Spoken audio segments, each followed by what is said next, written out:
আসসালামু আলাইকুম এভরিওয়ান, কেমন আছেন সবাই? আশা করি সবাই অনেক ভালো আছেন, সুস্থ আছেন। বন্ধুরা, আমি এমন একটি জায়গায় রয়েছি যে জায়গাটি হচ্ছে আমাদের শরীয়তপুর জেলার একদমই কাছে, একদম পাশে আর কি, পাশের জেলা চাঁদপুর জেলায় আছি আমি এখন। চাঁদপুর জেলা নীলকমল ইউনিয়ন ঈশানবালা দুর্গম চরে আছি আমি। তো এইখানে বর্ষা হলে যে কি একটা পরিস্থিতি হয়, আর সেটাই আজকের এই ভিডিওর মাধ্যমে আমি আপনাদেরকে দেখাবো।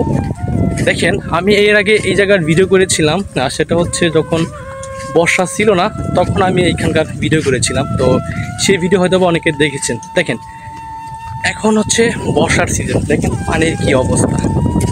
মানে এইখানে কোনো রকম একটা রাস্তা আছে, সেই রাস্তা দিয়ে যাচ্ছি হেঁটে। তো সেই রাস্তার পাশ দিয়েই দুই পাশে হচ্ছে আপনার পানি দিয়ে ভরা, আর হচ্ছে চারপাশে চতুর্পাশে পানি, ঠিক আছে। তো এইখানে বর্ষার সিজনে খুবই কষ্ট হয়, মানুষ খুবই কষ্টে।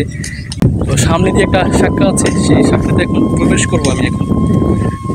দেখি ভাইরে ভাই, খুব ভয় লাগতেছে শাখা দিয়ে পার হতে, তারপর পার হবো, কিছুই করার নেই। যাই হোক, যাচ্ছি।